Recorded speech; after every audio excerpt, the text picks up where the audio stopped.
പശ്ചിമേഷ്യൻ സ്വേച്ഛാധിപത്യ ഇസ്ലാമിക രാഷ്ട്രമായ ഇറാനെതിരെ അമേരിക്ക നടത്തിക്കൊണ്ടിരിക്കുന്ന ഉപരോധങ്ങളിലേക്ക് ലോകരാഷ്ട്രങ്ങൾ ചങ്കിടിപ്പോടെയാണ് നോക്കിക്കൊണ്ടിരിക്കുന്നത്. ഏതു നേരത്തും എന്തും സംഭവിക്കാമെന്ന മട്ടിൽ തുടരുന്ന അമേരിക്കൻ ഉപരോധം അതിൻ്റെ പാരമ്യതയിലെത്തി നിൽക്കെ ആണവ കരാറുമായി ബന്ധപ്പെട്ട് ഇറാന് അതിശക്തമായ മുന്നറിയിപ്പുകൾ നൽകിക്കൊണ്ട് ട്രംപ് വീണ്ടും രംഗത്തെത്തി.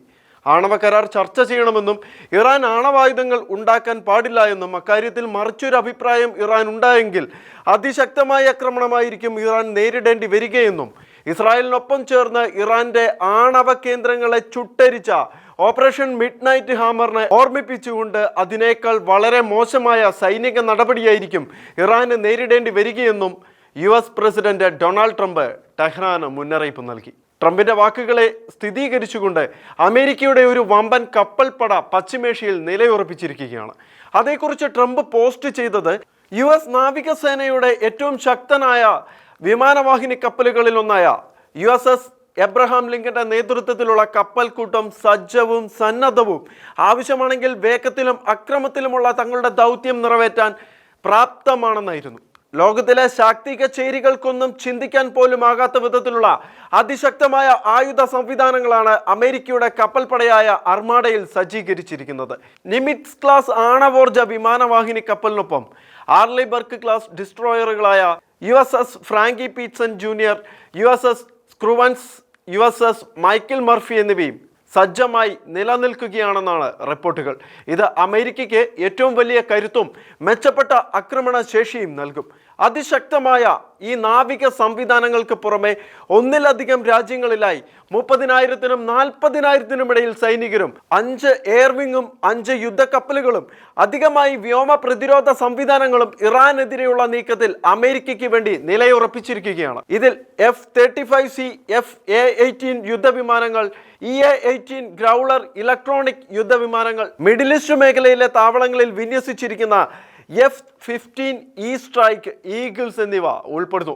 കൂടാതെ ഇറാന്റെ പ്രത്യാക്രമണങ്ങളിൽ നിന്നും അമേരിക്കൻ സേനയും പങ്കാളികളെയും സംരക്ഷിക്കുന്നതിനായി പാട്രിയറ്റ് താഡ് വ്യോമ പ്രതിരോധ സംവിധാനങ്ങളും US കൈമാറുന്നുണ്ടെന്ന് വാൾ സ്ട്രീറ്റ് ജേണൽ അടക്കമുള്ള മാധ്യമങ്ങൾ റിപ്പോർട്ട് ചെയ്യുന്നു. USന്റെ പസഫിക് ഫ്ലീറ്റിലെ നേവൽ എയർഫോഴ്സിന്റെ കണക്കനുസരിച്ച് 1989 കമ്മീഷൻ ചെയ്ത US നാവികസേനയുടെ ഏറ്റവും ശക്തനായ വിമാനവാഹിനി കപ്പലുകളിലൊന്നായ USS എബ്രഹാം ലിങ്കനാണ് ഇക്കുറി സൈനിക നടപടികൾക്ക് ചുക്കാൻ പിടിച്ചുകൊണ്ട് മുൻപിൽ നിൽക്കുന്നത്. കൂടാതെ വായുവിൽ നിന്നും വായുവിലേക്കും വായുവിൽ നിന്നും കരയിലേക്കുമുള്ള ദൗത്യങ്ങൾക്കായി രൂപകൽപ്പന ചെയ്ത ഇരട്ട റോൾ യുദ്ധവിമാനമായ F-15E സ്ട്രൈക്ക് ഈഗിളും ദൗത്യങ്ങൾക്ക് ചുക്കാൻ പിടിച്ച് മുൻപിലുണ്ട്. ഈ വിമാനങ്ങൾക്ക് ഏറ്റവും നൂതനമായ ഏവിയോണിക്സുമായി സജ്ജീകരിച്ചിരിക്കുന്നതിനാൽ ഇതിന് പകലും രാത്രിയും എല്ലാ കാലാവസ്ഥയിലും താഴ്ചയിലും ഉയരത്തിലും പ്രവർത്തിക്കുവാൻ കഴിവുള്ളതാണ്. അതുകൂടാതെ വിമാനവാഹിനി കപ്പലിനായി പ്രത്യേകം രൂപകൽപ്പന ചെയ്ത US നാവികസേനയുടെ ആദ്യത്തേതും 5ാം തലമുറയിലെ ഏക സ്റ്റെൽത്ത് ഫൈറ്ററായ F-35C ലൈറ്റനിങ് II എന്ന വിമാനവും ആക്രമണത്തിന് മൂർച്ച കൂട്ടും.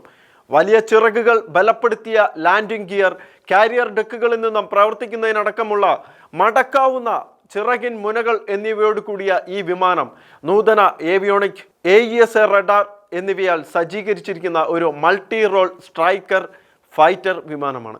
US നാവികസേനയുടെ നട്ടലായ F-A-18 സൂപ്പർ ഹോർണറ്റുകളും അന്തർവാഹിനി യുദ്ധം, ഉപരിതല യുദ്ധം, ലോജിസ്റ്റിക് പിന്തുണ എന്നിവയ്ക്കായി ഉപയോഗിക്കുന്ന US നാവികസേനയുടെ മൾട്ടി മിഷൻ ഹെലികോപ്റ്ററുകളായ സീഹോക്ക് ഹെലികോപ്റ്ററുകളും പിന്നെ അന്തർവാഹിനി യുദ്ധത്തിൽ വിപ്ലവം സൃഷ്ടിച്ച ആണവ അന്തർവാഹിനികളും ശത്രുക്കളുടെ റഡാറുകളെയും ആശയവിനിമയ സംവിധാനത്തെയും തടസ്സപ്പെടുത്തുകയും വ്യോമ പ്രതിരോധത്തെ അടിച്ചമർത്തുകയും ചെയ്യുന്ന പ്രത്യേക ഇലക്ട്രോണിക് യുദ്ധവിമാനമായ EA-18G ഗ്രൗളറും അർമാഡയുടെ കരുത്തായി നിലനിൽക്കുകയാണ്. ലോകത്തിൽ ആർക്കും ഒന്ന് വിശകലനം ചെയ്യാൻ പോലും ആകാത്ത വിധത്തിലുള്ള ആക്രമണ സംവിധാനങ്ങളോടെയാണ് ട്രംപിന്റെ അർമാഡ ഇറാനെ ലക്ഷ്യമാക്കി എത്തിയിരിക്കുന്നത്. യുദ്ധമേഖലയിലേക്ക് 5700 US സൈനികരെ കൂടി വിന്യസിച്ചതോടെ മിഡിൽ ഈസ്റ്റിലെ മൊത്തം സൈനികരുടെ എണ്ണം ഏകദേശം 50,000-ആയി ഉയർന്നിരിക്കുകയാണ്. നിലവിലെ നയതന്ത്ര നീക്കങ്ങൾക്കിടയിലും വൻതോതിലുള്ള ഈ സൈനിക വിന്യാസവും ആയുധ നീക്കങ്ങളും എന്തിനാണെന്ന ചോദ്യത്തിന് ഒറ്റ ഉത്തരമേ ഉള്ളൂ. ട്രംപിന്റെ ലക്ഷ്യം ആക്രമണം തന്നെയാണ്. ഇറാനെതിരെയുള്ള ആക്രമണത്തിന് ഇനിയും അധികം താമസം ഉണ്ടാവുകയില്ല.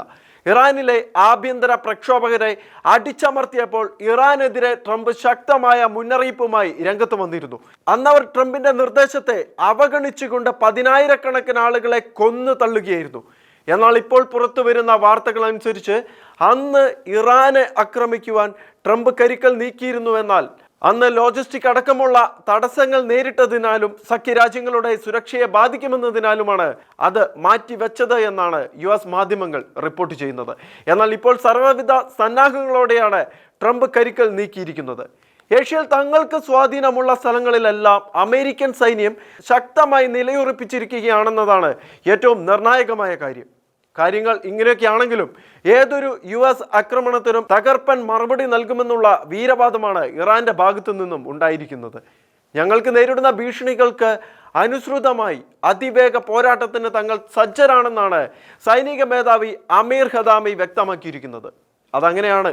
സ്വന്തം രാജ്യത്തിനും മറ്റ് രാജ്യങ്ങൾക്കും ഉപദ്രവമായി നിൽക്കുന്ന ചില പ്രതിലോമ ശക്തികളുണ്ട്.